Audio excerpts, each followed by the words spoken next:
Hello aspirant, आप सभी का स्वागत है CGPSC ABCD में। इस वीडियो में हम छत्तीसगढ़ के सामान्य ज्ञान से संबंधित एक वीडियो लेकर आए हैं जो कि छत्तीसगढ़ के कलचुरी वंश से संबंधित है। ठीक है, यह वीडियो और यह जो चैप्टर है वो छत्तीसगढ़ के अंदर एग्जाम होने वाले कोई सा भी एग्जाम, चाहे CGPSC ले लो, CG व्यापम ले लो या कोई सा भी एग्जाम की बात करो, उस दृष्टि से बहुत ही ज़्यादा इंपॉर्टेंट है। इस वीडियो में हम आपके लिए टोटल कुल 15 क्वेश्चंस लाए हैं। ठीक है, और ये 15 क्वेश्चन जो है वो मेरे खुद के द्वारा तैयार किए गए हैं। ठीक है, यदि आप सच में अच्छे से तैयारी कर रहे होंगे छत्तीसगढ़ CGPSC का जो कि 12 फरवरी को होने वाला है, आप सच में अगर अच्छे से उसकी ईमानदारी से तैयारी कर रहे होंगे तो ये 15 क्वेश्चंस को आप अच्छे से आंसर दे पाएंगे। ठीक है, यदि आप आंसर नहीं भी दे पा रहे हैं और आपकी तैयारी नहीं भी है, फिर भी ये 15 क्वेश्चंस का जो एक्सप्लेनेशन है वो आपके लिए, इस वीडियो के लिए मोर देन सफिशियंट होगा। आई थिंक इतना पर्याप्त होगा, और कुछ अगर थोड़ा बहुत एड ऑन कर लेंगे तो ये जो आपका जो चैप्टर है कलचुरी वंश का वो आपका कंप्लीट हो जाएगा। ठीक है, चलिए हम पहला क्वेश्चंस की ओर बढ़ते हैं और देखते हैं कि वो क्वेश्चंस कैसे हैं, और आप खुद भी इस वीडियो को पॉज करके हर एक क्वेश्चंस का खुद ही आंसर देने की कोशिश करें, इसके बाद ही एक्सप्लेनेशन को समझें। ठीक है, चलिए हम आगे क्वेश्चंस की ओर बढ़ते हैं। ये हमारा क्वेश्चन नंबर 1 आज का क्वेश्चन है कि निम्नलिखित कलचुरी शासकों के उनके काल क्रम के आरोही क्रम में व्यवस्थित करना है। ठीक है, इसको बढ़ते क्रम में कि कौन पहले, फिर उसके बाद कौन, उसके बाद कौन, उसके बाद कौन, ऐसे हमें इन चारों शासकों को अरेंज करना है कि सबसे पहले कौन आए थे। ठीक है, ये चारों के चारों जो है ये रतनपुर के जो कलचुरी शासक थे। ठीक है, रतनपुर में जो कलचुरी शासन था उसके शासक हैं, इनको हमको अरेंज करना है। ठीक है, तो आप वीडियो को पॉज करें और इसका आंसर खुद भी देने की कोशिश करें और बताना है कि इसमें से चारों ऑप्शन में से कौन सा सही सीक्वेंस में आंसर दिया गया है। ठीक है, तो चलिए मैं अब इसका आंसर बताता हूँ। तो इसका जो सही आंसर है ऑप्शन नंबर बी है।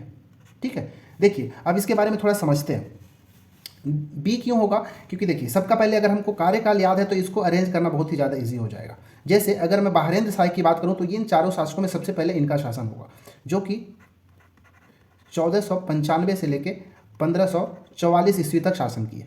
बहारेंद्र शाह के बाद कल्याण शाह आते हैं, जो कि बहारेंद्र शाह के पुत्र होते हैं। ठीक है, इनका कार्यकाल इनके जस्ट बाद 1544 से लेके 1581 तक का कार्यकाल है।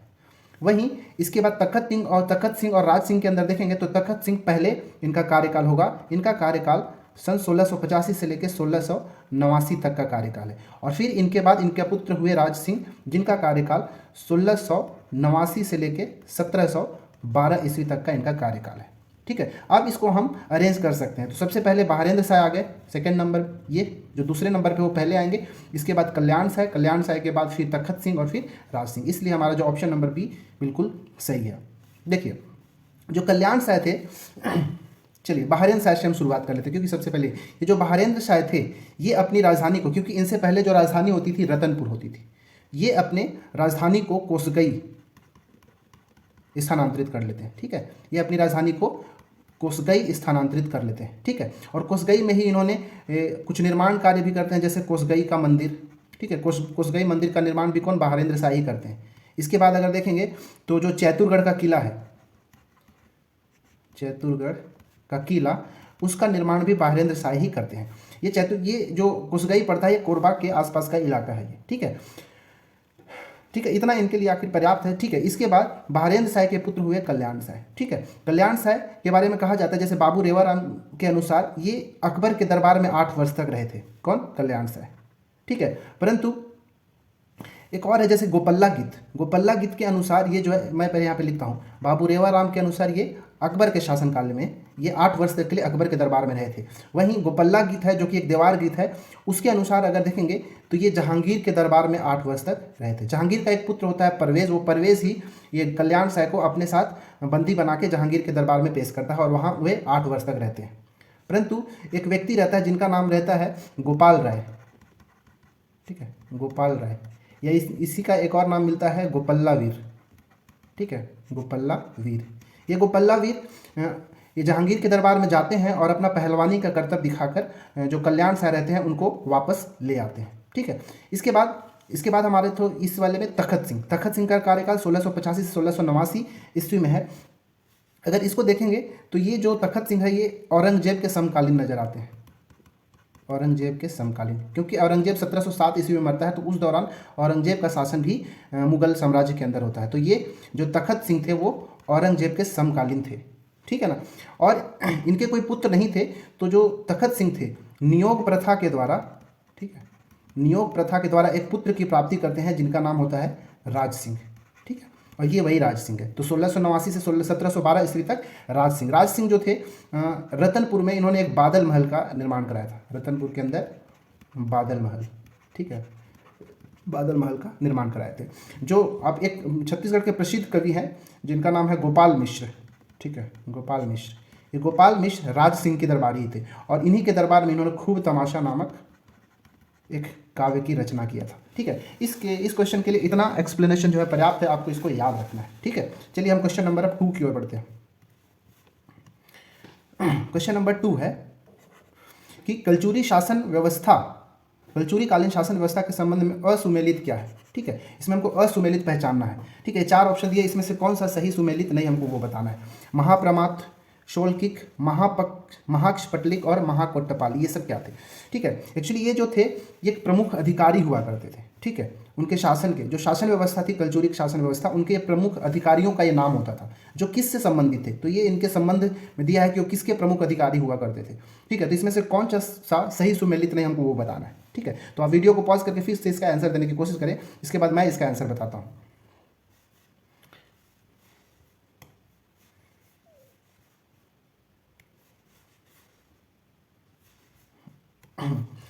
तो जो पहला ऑप्शन है महाप्रमात, ये महाप्रमात जो है जमाबंदी विभाग का प्रमुख होता है, ये बिल्कुल सही है। ठीक है, जो महाप्रमात है वो जमाबंदी विभाग का जो प्रमुख होता था उसे महाप्रमात कहा जाता था। वहीं जो कर संग्रहण अधिकारी होता था उसे शौल्किक कहा जाता था, तो ये भी सही है। महाप्रमात और शौल्किक ये दोनों सही है। वहीं महाक्षपटलिक जो था वो यातायात प्रबंध अधिकारी, ये उससे संबंधित नहीं था, तो ये वाला जो हमारा ऑप्शन गलत है। हालांकि हमको असुमेलित ही निकालना है, तो हमारा आंसर जो है ये वाला ही होगा। ठीक है, ऑप्शन नंबर सी हमारा इसका करेक्ट आंसर है। तो महाक्षपटलिक जो था यातायात प्रबंध अधिकारी नहीं होता था। ठीक है, जो महाक्षपटलक होता था एक्चुअली में वो होता था, मैं यहाँ पे लिखता हूँ, महाक्षपटलिक जो होता था वो राजस्व विभाग का प्रमुख होता था। ठीक है, राजस्व विभाग का प्रमुख जो होता था उसे क्या कहते थे, महाक्षपटलिक कहते थे।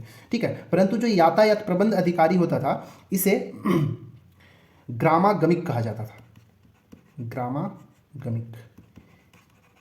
ठीक है, कलचुरी कालीन जो प्रशासन था वहां से क्वेश्चन हर एक बार सीजीपीएससी अंदर देखा जाता है। तो इसलिए मैं इस टॉपिक का जो कलचुरी शासन व्यवस्था है वहां से मैं 3-4 क्वेश्चन इसमें ऐड किया हूं जो कि बहुत ही ज़्यादा इंपॉर्टेंट है। ठीक है, तो यातायात प्रबंध अधिकारी को ग्रामागमिक के नाम से जाना जाता था। ठीक है, वहीं जो महाकोट्टपाल था उसे दुर्ग या किले का रक्षक कहा जाता था, ये भी सही है। तो इसमें जो असुमेलित है वो ऑप्शन नंबर सी था, जो कि हमारा सही आंसर होगा। इस तरह अगर कुछ और देखना चाहें तो जो ग्राम का प्रमुख अधिकारी होता था उसे ग्रामकुट कहते थे।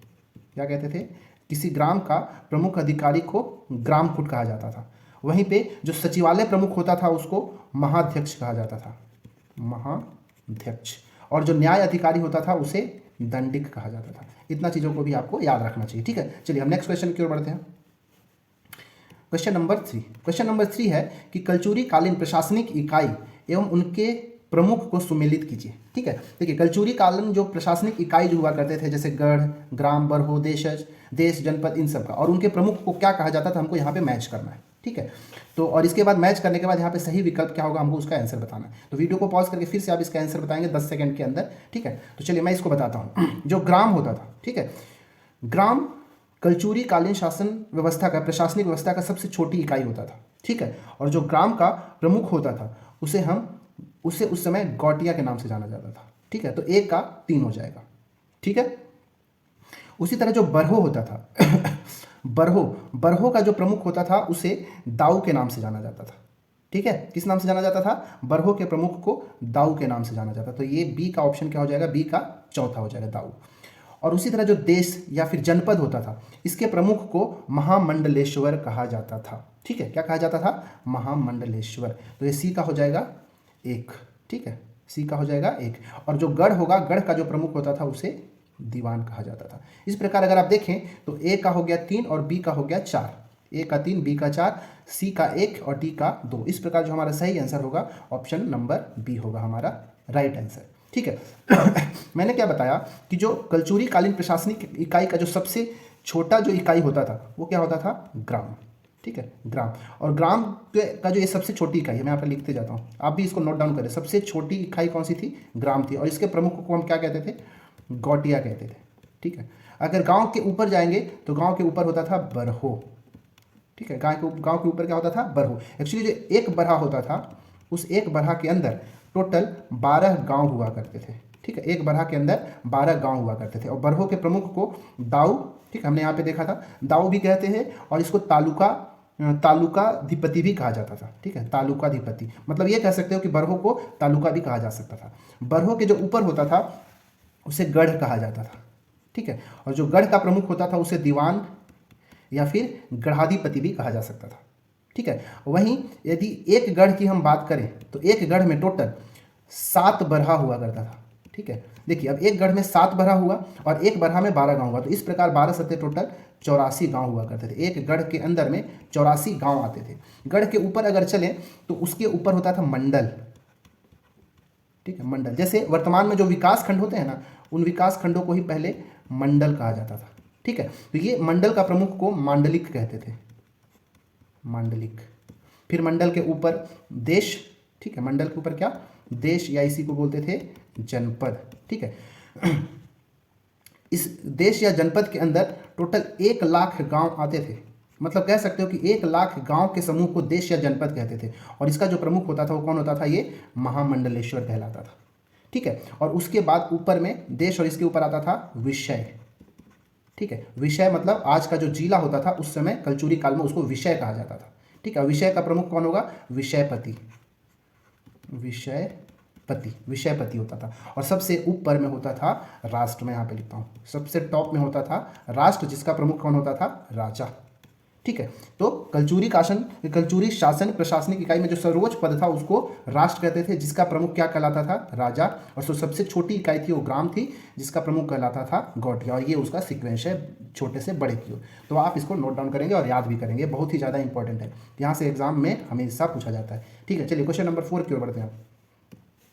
क्वेश्चन नंबर 4 है, निम्नलिखित कलचुरी कालीन स्थापत्य में किसका निर्माण रत्नदेव प्रथम के समय में नहीं हुआ था? ठीक है, वीडियो को पॉज करें और इसका आंसर देने की कोशिश करें कि ये जो सब स्थापत्य निर्माण हुआ था वो रत्नदेव प्रथम के समय में कौन सा इन चारों में से नहीं हुआ था? बंकेश्वर महादेव मंदिर, महिषासुरमर्दिनी मंदिर, लाफागढ़ का किला और महामाया मंदिर, इसमें से कौन सा सही है? ठीक है, तो इसका जो सही आंसर है ऑप्शन नंबर सी, लाफागढ़ का किला। ठीक है, जो बंकेश्वर महादेव मंदिर है वो रत्नदेव प्रथम के कार्यकाल में ही तुमान में हुआ था। ठीक है, तो ये भी सही है। लाफागढ़ के अंदर जो महिषासुरमर्दिनी मंदिर है उसका निर्माण भी रत्नदेव प्रथम ने ही कराया था, तो ये भी सही है। महामाया मंदिर जो कि रतनपुर के अंदर है वो रतनपुर प्रथम के द्वारा ही किया गया था, ये तीनों बिल्कुल सही है। तो जो लाफागढ़ का किला है इसका निर्माण रतनदेव प्रथम के समय नहीं हुआ था। ठीक है, तो जो लाफागढ़ का किला है इसका निर्माण कब हुआ था? तो इसका निर्माण पृथ्वीदेव प्रथम के कार्यकाल में हुआ था, पृथ्वीदेव प्रथम। ठीक है ना, पृथ्वीदेव प्रथम के समय में लाफागढ़ के किले का निर्माण हुआ था। इसी तरह अगर रत्नदेव के समय और देखेंगे, ठीक है, मैं यहाँ पे लिखता हूँ रत्नदेव। ठीक है, रत्नदेव प्रथम के समय ही तुमान में एक और मंदिर का निर्माण हुआ था, रत्नेश्वर महादेव मंदिर। ठीक है, रत्नेश्वर, ठीक है, रत्नेश्वर महादेव मंदिर। ठीक है, रत्नेश्वर महादेव मंदिर का निर्माण भी रत्नदेव प्रथम के कार्यकाल में हुआ था। वहीं पृथ्वीदेव प्रथम के कार्यकाल में आप याद रख सकते हैं, जैसे इन्होंने पृथ्वीदेव प्रथम के समय रतनपुर में एक विशाल तालाब का निर्माण कराया गया था। ठीक है, विशाल तालाब का निर्माण कराया गया था। ठीक है, पृथ्वीदेव प्रथम ने तुमान के अंदर भी एक मंदिर का निर्माण कराया था जिसका नाम है पृथ्वी देवेश्वर मंदिर, पृथ्वी देवेश्वर मंदिर। ठीक है ना, एक चीज और याद रख सकते हैं कि जो तुमान के अंदर जो बंकेश्वर महादेव मंदिर है, ठीक है, तो पृथ्वीदेव बंकेश्वर महादेव मंदिर के आसपास ही एक चतुष्किका का निर्माण कराए थे। ठीक है, एक 4 स्तंभ का निर्माण भी करवाया था इन्होंने यहाँ पर। ठीक है, इस क्वेश्चन के लिए बस इतना ही। चलिए क्वेश्चन नंबर हम 5 की ओर बढ़ते हैं। क्वेश्चन नंबर 5 है, भास्कर पंथ के बारे में क्या सत्य है? ठीक है, ये भास्कर पंथ के बारे में क्या, अगर आपने पढ़ा होगा मराठा साम्राज्य छत्तीसगढ़ के अंदर, तो भास्कर पंथ के बारे में पढ़ा होगा, कलचुरी के समय भी इनके बारे में जानने को मिलता है। ठीक है, तो पहला इसमें से 3 कथन दिया हुआ है, तीनों कथन के अकॉर्डिंग हमको उचित विकल्प को पहचान के बताना है कि कौन सा सही है। तो पहला, भास्कर पंत भोसले शासक रघुजी तृतीय के सेनापति थे। दूसरा, भास्कर पंत ने बंगाल विजय के दौरान 1741 में कलचुरी शासक रघुनाथ सिंह के समय रतनपुर पर आक्रमण किया था। तीसरा, भास्कर पंत की हत्या बंगाल शासक अली वर्दी खान ने किया था। तो इसमें से कौन कौन सा सही है आपको वीडियो को पॉज करके आंसर बताना है। ठीक है। अब मैं बताता हूँ तो भास्कर पंत के बारे में क्या क्या सत्य है। देखिए, भास्कर पंत भोसले शासक रघुजी तृतीय के सेनापति नहीं थे। ये रघुजी तृतीय जो नहीं होगा, इस रघुजी तृतीय की जगह पर होना चाहिए रघुजी प्रथम।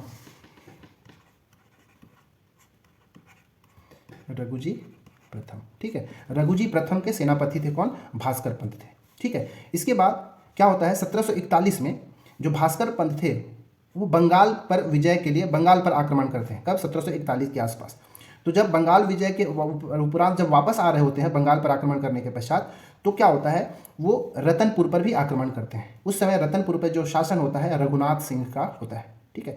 रघुनाथ सिंह उस समय पुत्र वियोग में रहते हैं, इसलिए वो क्या करते हैं, वो आत्मसमर्पण कर देते हैं, ठीक है। इस प्रकार जो रघुनाथ सिंह जो थे वो अंतिम स्वतंत्र कलचुरी शासक थे, ठीक है। अंतिम स्वतंत्र कलचुरी शासक, ठीक है। अंतिम स्वतंत्र कलचुरी शासक कौन थे? रघुनाथ सिंह थे, ठीक है। इसके बाद यहाँ पर मराठों का अधिकार हो जाता है, ठीक है। फिर 1745 ईस्वी में रघुनाथ सिंह की मृत्यु भी हो जाती है, ठीक है। तो रघुनाथ सिंह की मृत्यु के बाद मोहन सिंह जो हैं वो रतनपुर के शासक बनते हैं, मोहन सिंह। इसके बाद जो तीसरा कथन है, भास्कर पंत की हत्या बंगाल का शासक अली वर्दी खां कर देता है, ये भी सही है। तो ये दूसरा और तीसरा जो है बिल्कुल सही है। सन 1745 ईस्वी में जो अली वर्दी खां है वो भास्कर पंत की हत्या कर देता है। इस प्रकार जो दूसरा और तीसरा कथन बिल्कुल सही है, और पहला जो है रघुजी प्रथम होंगे वहाँ पे। तो हमारा जो ऑप्शन नंबर बी है वो सही आंसर होगा। अब जैसे मोहन सिंह है, रघुनाथ सिंह के बाद मोहन सिंह रतनपुर के शासक बनते हैं, तो ये 1745 से लेके 1757 तक, क्योंकि 1745 ईस्वी में रघुनाथ सिंह की मृत्यु हो जाएगी। ये 1745 से लेके 1757 ईस्वी तक मोहन सिंह होते हैं, और 23 जनवरी 1757 ईस्वी को मोहन सिंह की मृत्यु हो जाती है, ठीक है। चलिए अब क्वेश्चन नंबर हम 6 की ओर बढ़ते हैं। क्वेश्चन नंबर 6 है कि सुमेलित विकल्प का पहचान करें, ठीक है। सुमेलित नहीं, ये असुमेलित होगा, ठीक है। असुमेलित विकल्प का पहचान कर रहा है। 4 ऑप्शन में से कौन कौन सा सुमेलित है हमको वो बताना। जैसे ये जो बायां साइड दिया हुआ है ये क्या है, कलचुरी कालीन शासक है, और जो दाहिना साइड है वो उनकी उपाधि है, उनके द्वारा ली गई उपाधियों का ये दाहिना साइड है। तो कौन कौन सा मैच है, कौन कौन सा मैच नहीं, हमको वो बताना है।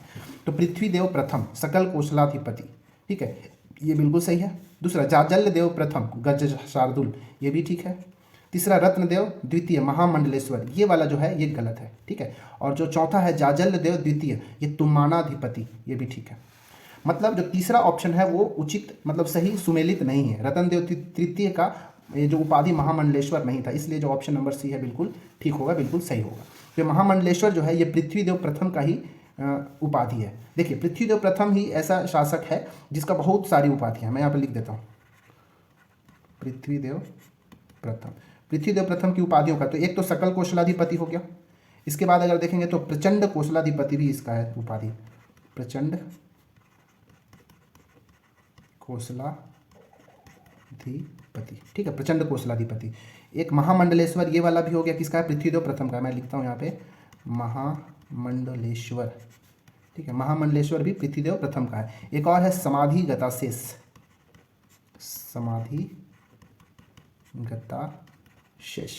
इसके बाद एक है पंच महाशब्द, पंच महाशब्द। इस प्रकार ये 5 उपाधियां जो है पृथ्वीदेव प्रथम का है। ये पहला, दूसरा, तीसरा, चौथा, पांचवा, ये पांचों को याद रखना है। और जाजल्य देव प्रथम का तो गज शार्दुल है, याद रखना है आपको, ठीक है।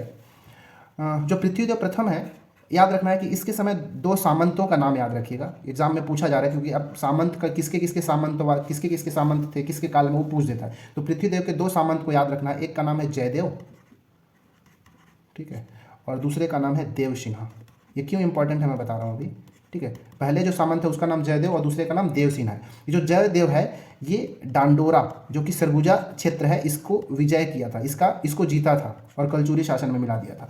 वहीं जो देवसिन्हा था वो कोमोमंडल क्षेत्र को विजित किया था, कोमोमंडल जो वर्तमान में पेंड्रा साइड जो है, पेंड्रा वाला क्षेत्र वहाँ पे, ठीक है। इतना चीज़ आपको याद रखना है। चलिए अब क्वेश्चन नंबर हम 7 की ओर बढ़ते हैं। क्वेश्चन नंबर 7 है कि सूची 1 को सूची 2 से मिलान करना, हमको मैच करना है। एक साइड जो है कलचुरी शासक दिया और दूसरे साइड जो है संबंधित रानियों का नाम दिया हुआ। देखिए यहाँ से भी क्वेश्चन हालांकि डायरेक्ट ऐसे मैच करने का नहीं दिया है, लेकिन मैंने यहाँ पे बनाया ताकि आप जितने भी शासक हैं उन सब की जो रानियाँ हैं उनका नाम आपको यहाँ से याद हो जाए। ये क्वेश्चन बहुत ज़्यादा इंपॉर्टेंट है, ठीक है, यहाँ से क्वेश्चन अभी बहुत कम बार पूछा है, लेकिन हो सकता है भविष्य में पूछे। ठीक है, क्वेश्चन क्या है कि रत्नदेव प्रथम की पत्नी का नाम क्या था। तो यहाँ पे मैच करना है। आप वीडियो को पॉज करें, याद है तो एक बार खुद मैच करें, इसके बाद देखें कि इसका सही आंसर क्या है। तो रत्नदेव प्रथम की जो पत्नी थी उनका नाम था नौनल्ला देवी। ठीक है, तो ए का हो जाएगा यहाँ से ये 2। ठीक है, रत्नदेव प्रथम की पत्नी का नाम नौनल्ला देवी। ठीक है, दूसरा है जाजल्य देव प्रथम। ठीक है, जाजल्य देव प्रथम की पत्नी का नाम था लाछल्ला देवी। ये बी का हो जाएगा 3। ठीक है, बी का क्या हो जाएगा 3। ठीक है, इसके बाद पृथ्वीदेव प्रथम जो थे उनकी पत्नी का नाम था राजल्ला देवी। ठीक है, तो इसका जो हो जाएगा ये ऑप्शन नंबर ए, राजल्ला देवी। और जो चौथा थे जगत देव, इनको जयदेव भी कहते हैं, जगदेव या फिर जगदेव, जो इनकी पत्नी का नाम था सोमल्ला देवी। तो अब देखिए इनका मैच करते हैं कि क्या, तो रत्नदेव मतलब ए का हो गया 2, रत्नदेव पत्नी का नाम नौनल्ला देवी, तो ए का हो गया 2 तो बस ये मतलब ये और ये वाला ऑप्शन जो एलिमिनेट हो जाएगा। इसके बाद जाजल्य देव प्रथम, इनकी पत्नी लाछल्ला देवी, बी का 3 यहाँ पे है, इधर तो नहीं है, मतलब ऑप्शन नंबर हमारा ए सही होगा। ठीक है, ये चीज़ आपको याद रखना है। अब देखिए एक और याद रख सकते हैं कि जो रत्नदेव तृतीय थे, रत्नदेव तृतीय, इनकी पत्नी का भी कहीं कहीं पर नाम वर्णन मिलता है, तो याद रखना इनकी 2 पत्नियां थी। ठीक है, रत्नदेव तृतीय की 2 पत्नियां थी, एक का नाम था रल्हा, ठीक है, और दूसरी का नाम जो था पद्मा। ये इतना चीज़ आपको याद रखना है। ठीक है, चलिए क्वेश्चन नंबर अब हम 8 की ओर बढ़ते हैं। क्वेश्चन नंबर 8 है कि किस कलचुरी शासक ने तांबे की गोल और षटकोणीय सिक्के जारी किए थे। किस कलचुरी शासक ने तांबे की गोल तथा षटकोणीय सिक्के जारी किए थे। जाजलदेव प्रथम, रत्नदेव द्वितीय, पृथ्वीदेव द्वितीय या फिर प्रतापमल, इसमें से किसने जारी किया था। तो इसका जो सही आंसर है ऑप्शन नंबर डी, प्रतापमल ने तांबे की गोल और षटकोणीय सिक्का जारी किया था। ठीक है, ये जो षटकोणीय सिक्का था किसके द्वारा, प्रतापमल के द्वारा, प्रतापमल। ये जो सिक्का था, इस सिक्के के ऊपर सिंह और कटार का चित्र अंकन होता था, सिंह और कटार, ये दोनों चीज़ का प्रतीक जो है, ये चित्र जो है उस सिक्के के ऊपर अंकित किया हुआ था। देखिए ये जो प्रतापमल है, इस प्रतापमल के कई सारे ताम्रपत्र भी मिले हैं। ठीक है ना, आपको याद रखना है प्रतापमल के कौन कौन से ताम्रपत्र हैं। जैसे एक तो है पेडराबंध, ठीक है, पेडराबंध ताम्रपत्र। इसके बाद याद रखना है कोनारी के बाद एक बिलाईगढ़ में इनके 2 ताम्रपत्र प्राप्त हुए हैं, बिलाईगढ़ में।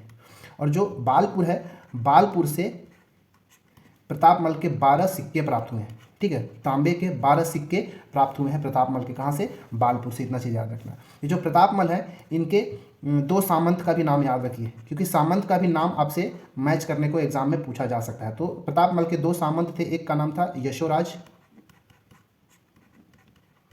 और दूसरे का नाम था जसराज। ठीक है, इसको ऐसे भी याद, प्रताप मतलब किसी के प्रताप बहुत अधिक है, मतलब उसका यश की बात यहाँ भी हो रही है, और यहाँ भी देखिए यश आ रहा है, यहाँ भी जश आ रहा है, तो यहाँ से आप ऐसे याद रख सकते हैं। ठीक है, अब जैसे कि देखेंगे जाजल्य देव। ठीक है, यहाँ पे जाजल्य देव का नाम आया, तो थोड़ा सा इनके बारे में हम जान लेते हैं, जाजल्य देव के बारे में। ये जो जाजल्य देव थे ना, ये त्रिपुरी के जो कलचुरी थे, उनकी जो शासन था या फिर उनकी अधीनता को अस्वीकार किए थे। यहाँ पे याद रखना है, एग्जाम में पूछा गया है। ठीक है, अधीनता अस्वीकार कर दिए थे। त्रिपुरी के जो कलचुरी थे, उनकी अधीनता को अस्वीकार करने वाले जो पहले कलचुरी शासक थे, उनका नाम क्या था, जाजल्य देव प्रथम थे। ठीक है, और इसके बाद इन्होंने जो जाजल्य देव प्रथम जो पहली बार, ठीक है, पहली बार स्वर्ण सिक्के चलाए थे इन्होंने, पहली बार स्वर्ण सिक्का इन्होंने चलाया था, और उस सिक्के के ऊपर गज शार्दुल लिखा होता था। ठीक है, गज शार्दुल, और एक चीज़ और लिखा होता था, श्रीमज्जा जाजल्य देव, ये चीज़ भी दोनों लिखा होता था, श्रीमज्जा जल्य देव और गज शार्दुल, ये दोनों उस सिक्के के ऊपर अंकित किया हुआ होता था। ठीक है, जाजल्य देव ने एक जांजगीर शहर का, शुरुआत में तो इसका नाम जाजल्यपुर था, जाजल्यपुर, जो कि वर्तमान में विकृत होकर जांजगीर हो गया है। तो जाजल्यपुर शहर या फिर नगर का स्थापना किसने किया था, जाजल्य देव प्रथम ने किया था। जाजल्य महोत्सव भी अभी यहाँ मनाया जाता है। ठीक है, और इस जाजल्यपुर के अंदर ही जाजल्य देव ने एक विष्णु मंदिर का निर्माण कराया था। ठीक है, विष्णु मंदिर, जिसे नकटा मंदिर के नाम से भी जाना जाता है, नकटा मंदिर के नाम से भी जाना जाता है। जो जाजल्य देव थे, इनके शासनकाल में जो मल्हार था, बिलासपुर के आसपास जो मल्हार है, ठीक है, मल्हार पर पहली बार कलचुरियों का प्रशासन हुआ था। ठीक है, ये चीज़ याद रखना, एग्जाम में पूछ सकता है। मल्हार पर पहली बार कलचुरियों का शासन किसके कार्यकाल में हुआ था? तो वो था जाजल्य देव प्रथम के कार्यकाल में हुआ था। ठीक है, ये जाजल्य जो देव जो थे, ठीक है, यहाँ इनके बारे में बहुत ही ज़्यादा ये विस्तृत जानकारी प्राप्त होती है। जो जाजल्य देव प्रथम थे, ये उन्हीं के समकालीन छिंदक नागवंशीय शासक, ठीक है, मैं यहाँ पे लिखता हूँ, छिंदक नागवंशी शासक, जिनका नाम था सोमेश्वर देव। ठीक है, सोमेश्वर देव, ये सोमेश्वर देव को ये पराजित करते हैं। पराजित करने के बाद इनको परिवार समेत बंदी बना लेते हैं। परंतु सोमेश्वर देव की जो माता रहती है, जिनका नाम था गुंडम महादेवी, गुंड महादेवी, इनके आग्रह पर जो जाजल्य देव थे वो सबको छोड़ देते हैं। इतना चीज़ आपको याद रखना है। चलिए अब हम क्वेश्चन नंबर 9 की ओर बढ़ते हैं। क्वेश्चन नंबर 9 है, रतनपुर के महामाया मंदिर के सभागृह का जीर्णोद्धार किसने करवाया था? ठीक है, रतनपुर में महामाया मंदिर का निर्माण किसने करवाया था? रतन देव प्रथम ने कराया था। परंतु उसके मंदिर के सामने जो सभागृह का बनाया गया, उसका जीर्णोद्धार किसने करवाया था? बहारेंद्र साय, जाजल्य देव प्रथम, पृथ्वी देव द्वितीय या फिर रत्नदेव तृतीय, किसने करवाया था? तो जिसका सही आंसर है ये option number A, Baharendra Sai. Baharendra Sai ने उसका जीर्णोद्धार करवाया था। ठीक है, एक्चुअली जो महामाया मंदिर में, ये 1495 ईस्वी की बात है। 1495 ईस्वी में इस सभागृह का वहाँ पे जीर्णोद्धार कराया गया था। बहारेंद्र साय ने एक बहरैया तालाब का भी निर्माण रतनपुर के अंदर कराया था। बहरैया तालाब कहाँ है? ये तालाब रतनपुर में, आपको याद रखना, ये उन्होंने निर्माण कराया था। अगर और जाजल्य देव के बारे में हमने तो पीछे देखा, अब पृथ्वीदेव द्वितीय के बारे में अगर देखेंगे तो याद रखना है कि इनके एक सेनापति थे। ठीक है, पृथ्वीदेव द्वितीय के एक सेनापति थे जिनका नाम था जगपाल। ठीक है, जगतपाल, जगपाल नहीं, जगतपाल। पृथ्वीदेव द्वितीय के सेनापति का नाम क्या था? जगतपाल। तो जगतपाल ने क्या किया था कि राजिम में एक राजीव लोचन मंदिर है। राजिम में कौन है? राजीव लोचन मंदिर। राजीव लोचन मंदिर, यह एक विष्णु मंदिर है। ठीक है ना, तो इस राजीव लोचन मंदिर का जीर्णोद्धार इन्होंने किया था। पृथ्वीदेव द्वितीय के जो सेनापति थे जगतपाल, उन्होंने इसका क्या बोलते हैं, जीर्णोद्धार किया था। और जो राजिम का जो राजीव लोचन मंदिर है, इसका निर्माण किसने कराया था? एक नल वंशीय शासक था जिसका नाम था विलास तुंग। ठीक है, यहाँ पे लिखता हूँ, नल वंशीय शासक, नल वंशीय शासक विलास तुंग ने इसका निर्माण कराया था, जिसका जीर्णोद्धार जगतपाल ने कराया था। और जगतपाल किसके? पृथ्वीदेव द्वितीय के एक सेनापति थे। पृथ्वीदेव द्वितीय का अगर कार्यकाल देखेंगे तो 1135 से लेके 1165 तक, 30 साल तक इन्होंने शासन किया था। इनके बारे में और क्या क्या घटनाएं होती है थोड़ा सा और जान लेते हैं। जैसे इनके एक सामंत थे। ठीक है, इनके एक सामंत का नाम याद रखिएगा, ब्रह्मदेव। ब्रह्मदेव, ठीक है, ब्रह्मदेव किसके सामंत थे? पृथ्वीदेव द्वितीय के सामंत थे। तो इन्होंने क्या किया था कि ये जो पृथ्वीदेव द्वितीय जो थे, ये अपने सामंत ब्रह्मदेव के साथ मिलके कलिंग का एक शासक था। ठीक है, कलिंग का एक शासक था जिसका नाम था माधुका मानव जटेश्वर। माधुका मारणव जटेश्वर। ठीक है, इसको हराया था। पृथ्वीदेव द्वितीय ने ब्रह्मदेव के साथ मिलकर कलिंग का एक शासक था मधुका मानव जटेश्वर, उसको इन्होंने हराया था। ठीक है, इसके बाद जो एक था चक्रकोट के एक राजा था। ठीक है, चक्रकोट। ठीक है, चक्रकोट या जिसको भ्रमरकोट कहते हैं, बस्तर साइड का इलाका। तो चक्रकोट के जो गंग वंशीय शासक थे, ठीक है, गंग राजाओं को भी हराया था पृथ्वीदेव द्वितीय ने। गंग राजाओं को हराया था। इतना चीज पृथ्वीदेव द्वितीय के बारे में आपको याद रखना है। ठीक है, चलिए अब क्वेश्चन नंबर 10 की ओर बढ़ते हैं। क्वेश्चन नंबर 10 है कि कलचुरी कालीन पुलिस व्यवस्था के संबंध में क्या गलत है। ठीक है, कलचुरी कालीन पुलिस व्यवस्था के बारे में क्या गलत है, हमको वो बताना है। तो देखिए, कलचुरी कालीन जो पुलिस व्यवस्था था, उसमें जो प्रमुख अधिकारी थे वो यहाँ पे दिया हुआ है। तो उनका क्या कार्य होता था, हमको ये मैच करना है। तो दंडपाशिक, तो दंडपाशिक क्या होते थे? क्या वो सर्वोच्च पुलिस अधिकारी होते थे क्या? तो ये बिल्कुल सही है। ठीक है, कलचुरी कालीन पुलिस व्यवस्था के अंदर जो सर्वोच्च पुलिस अधिकारी होते थे उनको दंडपाशिक कहा जाता था। ठीक है, और जो प्रमुख न्याय अधिकारी होते थे कलचुरी काल में, न्याय अधिकारी मैं पीछे बताया था, उनको क्या कहा जाता था? उनको दांडिक कहा जाता था, दांडिक। ठीक है, और दंडपाशिक क्या था? सर्वोच्च पुलिस अधिकारी। दुष्ट साधक, ये भी बिल्कुल सही है। जो चोर पकड़ने वाले पुलिस होते थे उनको दुष्ट साधक कहा जाता था, ये भी सही है। चाट, लोगों की संपत्ति की रक्षा करने वाले को के लिए जो पुलिस बने थे उसको चाट कहा जाता था, ये भी ठीक है। परंतु ये जो चौथा है भाट, ये गलत है। तो हमारा आंसर जो है ये सही होगा। भाट कोई पुलिस का प्रमुख नहीं होता था, जबकि ये जो भाट था वो क्या था, तो जो शांति व्यवस्था बनाए रखने के लिए जो पुलिस थे उसको भाट कहा जाता था। शांति व्यवस्था हेतु जो पुलिस थे उन्हें भाट कहा जाता था। ठीक है, क्या इतना आपको याद रहेगा?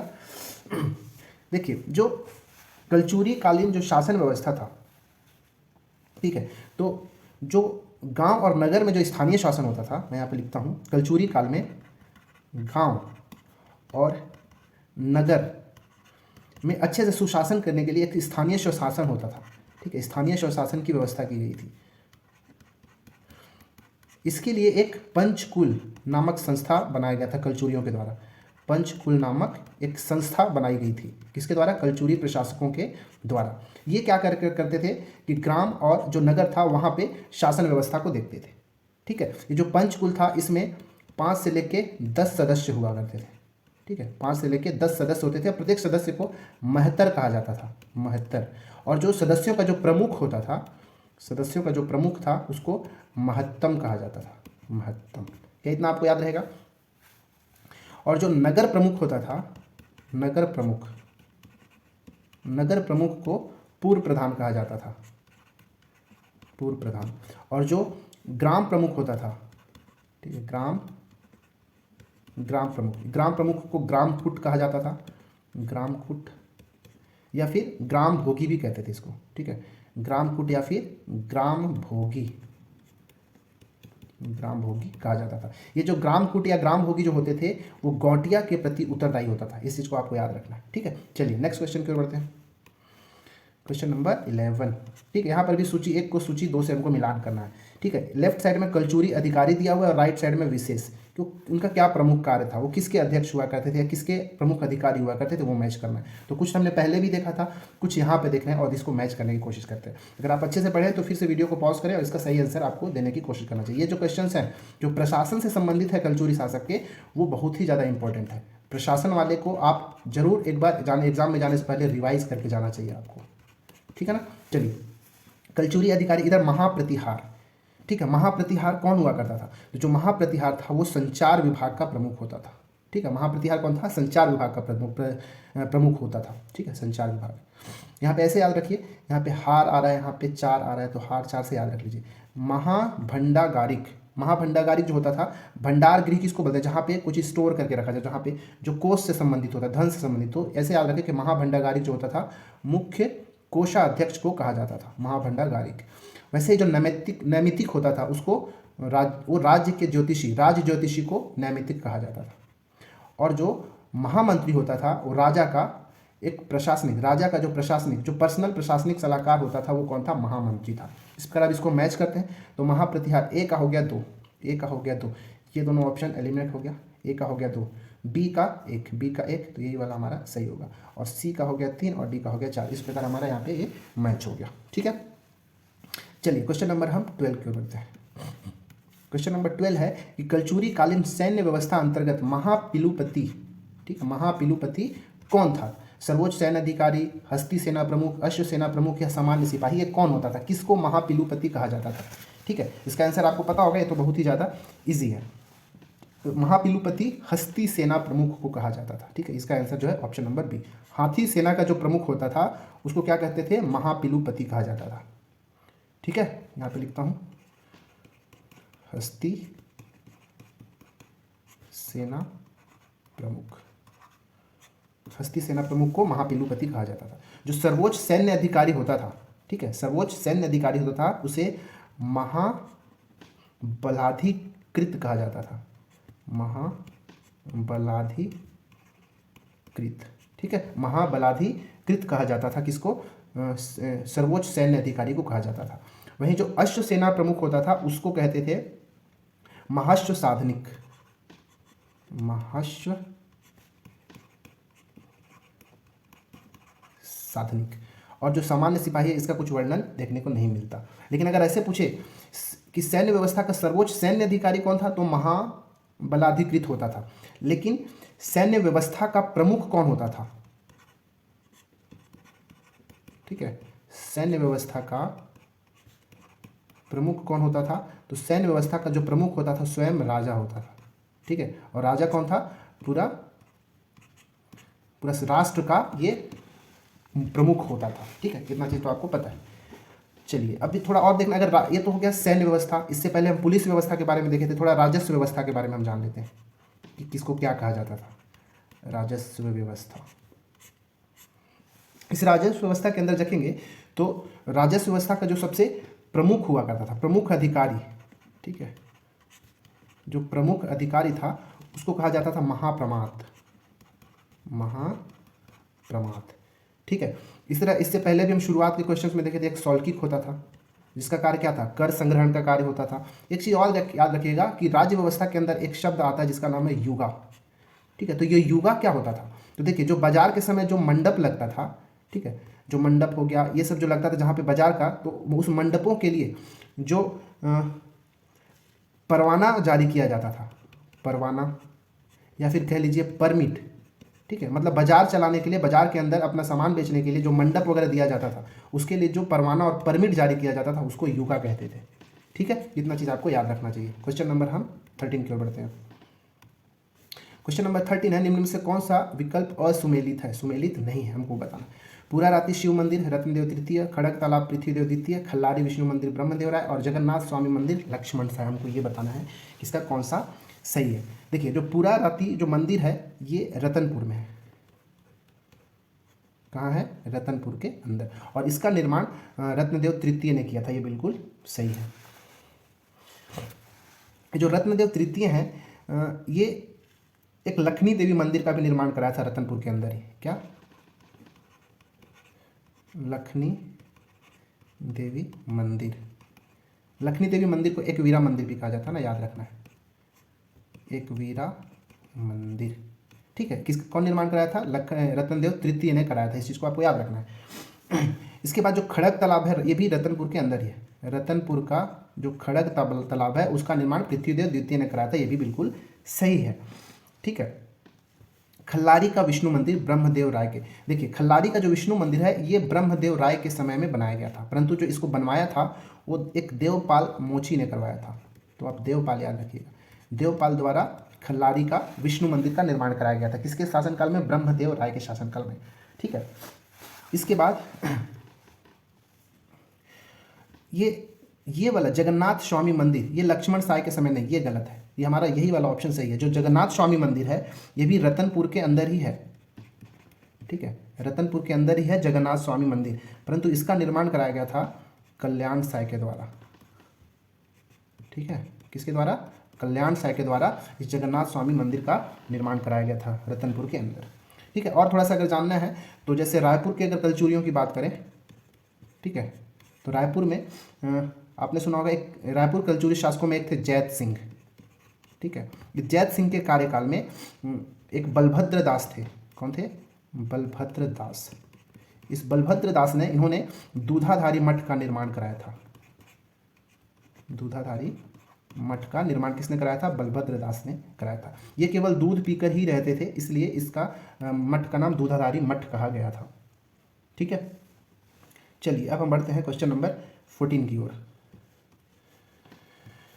क्वेश्चन नंबर 14 है, निम्न में से किस कलचुरी शासक ने तुमान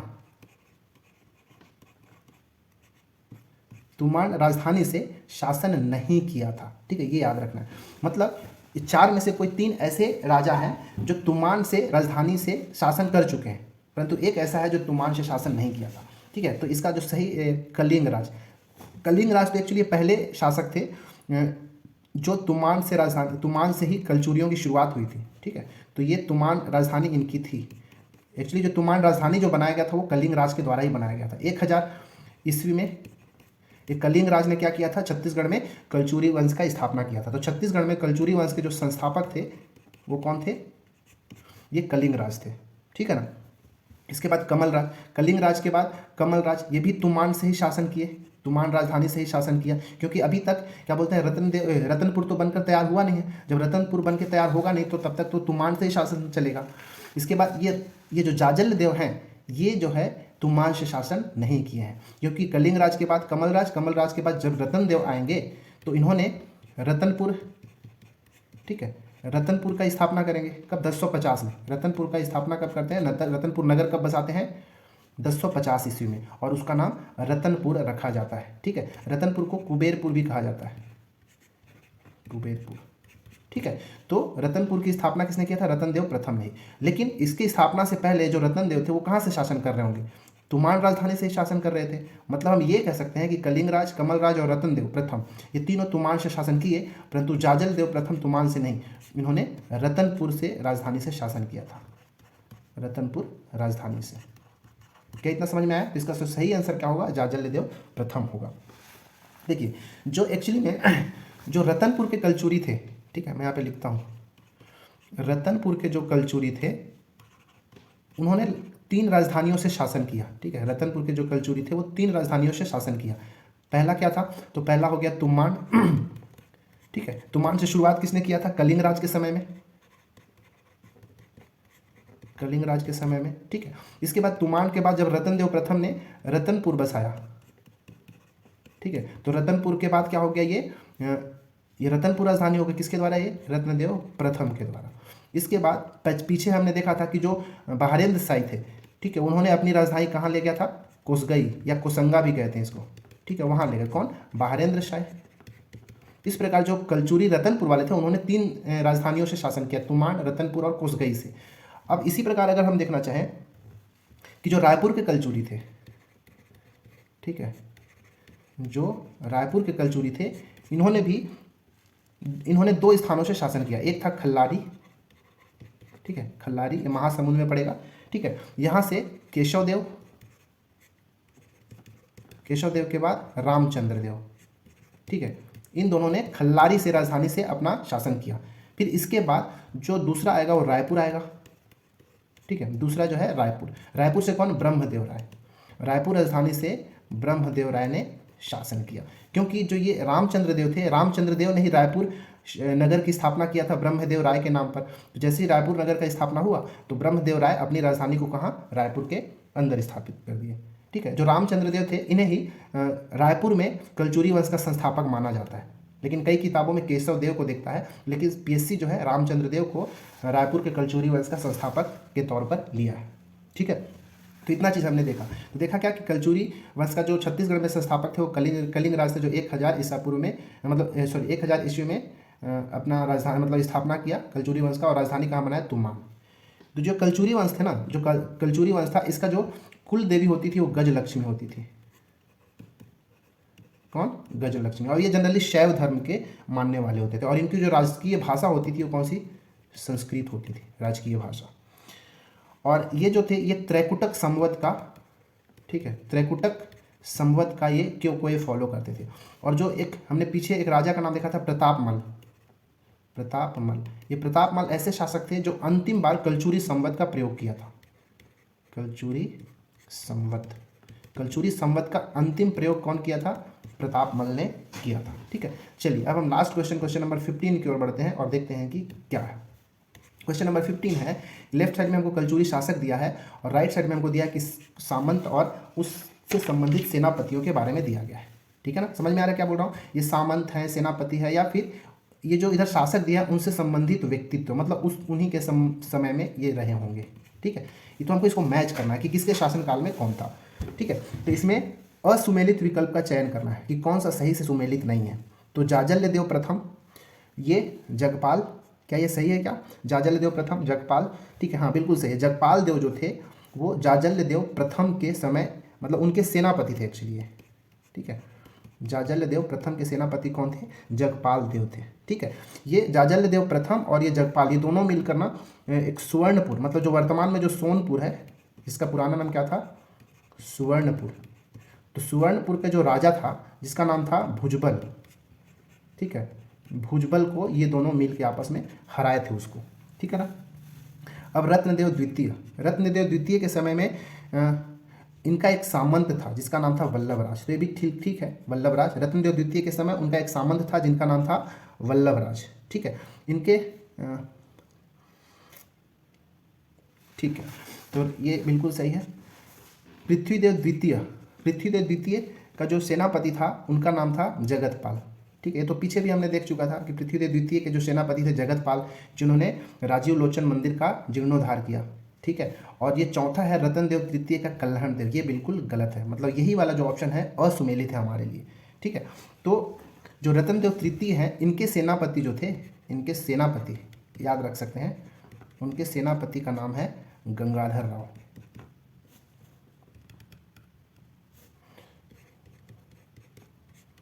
गंगाधर राव इसके सेनापति, रत्नदेव तृतीय के सेनापति। और जो ये जो कल्हण देव है ना, ये जाजल्य देव द्वितीय के समय के हैं, ये जाजल्य देव द्वितीय के समय ये कल्हण देव थे, ठीक है। जो कल्हण देव हैं ये शिवरी नारायण में एक चंद्रचूड़ मंदिर का स्थापना कराए थे, चंद्रचूड़ मंदिर कहाँ, शिवरी नारायण, ठीक है। क्या इतना आप सभी को याद रहेगा? अब देखिए जो पृथ्वीदेव द्वितीय है, यहाँ पे हमने देखा ये पृथ्वीदेव द्वितीय के समय में ना जो छत्तीसगढ़ का जो कलचुरी साम्राज्य था रतनपुर, कलचुरियों का सर्वाधिक विस्तार, ठीक है, कलचुरी साम्राज्य का सर्वाधिक विस्तार पूछेगा किसके समय में हुआ था, तो पृथ्वीदेव द्वितीय के समय में सर्वाधिक विस्तार हुआ था, ठीक है। क्या इतना आप सभी को समझ में आया? तो ये था आज का टोटल 15 क्वेश्चन। अगर आप अच्छे से तैयारी किए होंगे तो 15 में से एटलीस्ट 13 क्वेश्चन तो आपसे बनना ही चाहिए, क्योंकि ये टॉपिक जो है बहुत ही ज़्यादा इंपॉर्टेंट है CGPSC की दृष्टि से। इसलिए मैं फिर से आपको एक बार कहना चाहूँगा कि अगर आपने अभी इसको तैयारी नहीं किया तो आप बिल्कुल तैयार कर लें। और हाँ, जो प्रशासनिक संबंधी जो है ना, प्रशासन से संबंधित है कलचुरी का, उसको जरूर पढ़ें, वहाँ से ही क्वेश्चन हमेशा बनाता है, ठीक है ना। तो चलिए हम इस वीडियो की समाप्ति करते हैं। इस वीडियो में बस इतना ही। तो अगर वीडियो अच्छा लगा तो लाइक करें, सब्सक्राइब करें और वीडियो को शेयर करें।